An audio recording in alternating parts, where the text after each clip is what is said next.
बहुत समय पहले भारत के हरे भरे जंगलों और पर्वतों के बीच एक समृद्ध राज्य था जिसका नाम था प्रतापनगर। प्रतापनगर के राजा महाराजा वीरेंद्र प्रताप अपनी प्रजा के प्रति न्यायप्रिय और धर्मपरायण थे। उनके 3 पुत्र थे, युवराज आर्यमन, मंझले राजकुमार धर्मेंद्र और सबसे छोटे राजकुमार विक्रम। राजा वृद्ध हो चले थे और उन्हें अपने उत्तराधिकारी का चयन करना था। राजा चाहते थे कि उनके राज्य की बागडोर एक ऐसे व्यक्ति के हाथों में हो जो न केवल बलवान हो बल्कि बुद्धिमान, धैर्यवान और प्रजा का सच्चा हितैषी भी हो। अब तीनों ने एक ही गुरु और एक ही विद्यालय से शिक्षा ली थी, लेकिन राजा ये निर्णय नहीं कर पा रहे थे कि कौन राज्य के लिए सबसे अच्छा उत्तराधिकारी है। अब राजा ने तीनों बेटों की परीक्षा लेने की सोची। राजा ने निर्णय लिया कि वे अपने तीनों पुत्रों की परीक्षा लेंगे। उन्होंने 3 अलग अलग परीक्षाएं बनाई जो उनके साहस, बुद्धिमत्ता और नेतृत्व कौशल की परीक्षा ले सकें।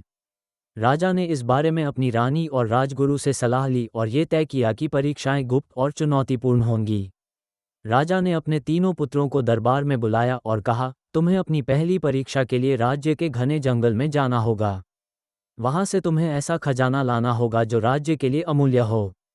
जो इसे सबसे पहले और सुरक्षित तरीके से लेकर आएगा वही इस परीक्षा में विजयी होगा। तीनों राजकुमार अपने अपने घोड़ों पर सवार होकर जंगल की ओर चल पड़े। युवराज आर्यमन ने साहस दिखाते हुए घने जंगल में प्रवेश किया, लेकिन वह जल्दबाजी में था। रास्ते में उसे सुनहरे आभूषणों से भरा एक झरना मिला।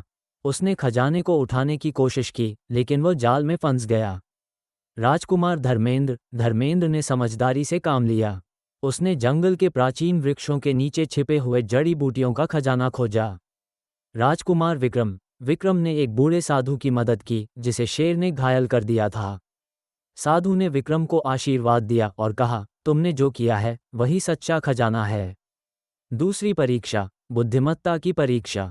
एक दिन राजा ने सुबह सुबह सभी पुत्रों को बुलाया और उन सबको एक एक बोरी गेहूं देते हुए कहा कि मैं और तुम्हारी माता तीर्थ यात्रा पर जा रहे हैं। हमें वापस आने में 1 वर्ष से भी ज़्यादा लग सकता है।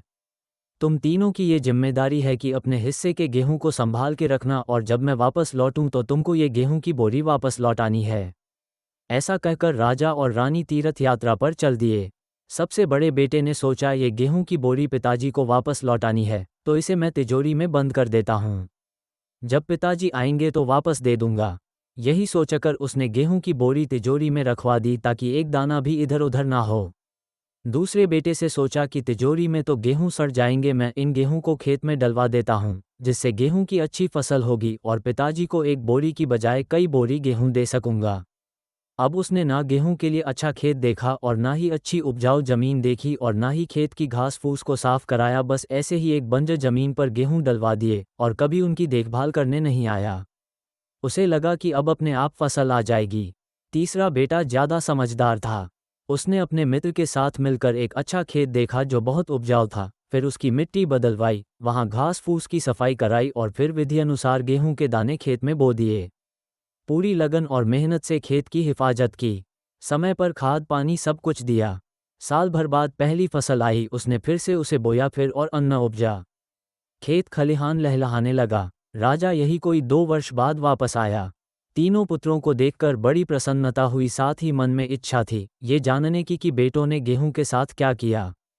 पहले पुत्र ने जैसे ही तिजोरी खोल के दिखाए, अंदर से बहुत बुरी बदबू आ रही थी, सब कुछ सड़कर राख हो चुका था। पिता ने कहा, ये अन्न है जिससे हम सबका जीवन चलता है और तुम इसकी देखभाल नहीं कर पाए, तुम क्या राज्य संभालोगे। अब दूसरा बेटा पिता को उस जगह पर ले गया जहां उसने गेहूं को डलवाया था। वहां जाकर देखा तो जंगल था, बड़ी बड़ी घास फूस खड़ी थी। गेहूं का तो नामो निशान ही नहीं था। राजा बहुत नाराज हुआ और उसे भी राज्य का उत्तराधिकारी बनाने से मना कर दिया। अब तीसरा पुत्र पिता को अपने खेतों पर ले गया। वाह, दूर से ही एक अलग खुशबू आ रही थी। गेहूं की फसल लहलहा रही थी, चारों तरफ हरियाली और जीवन था। और उस खेत से 50 बोरी से भी ज्यादा गेहूं उत्पन्न हो चुका था और आज भी खेत में फिर से फसल खड़ी थी।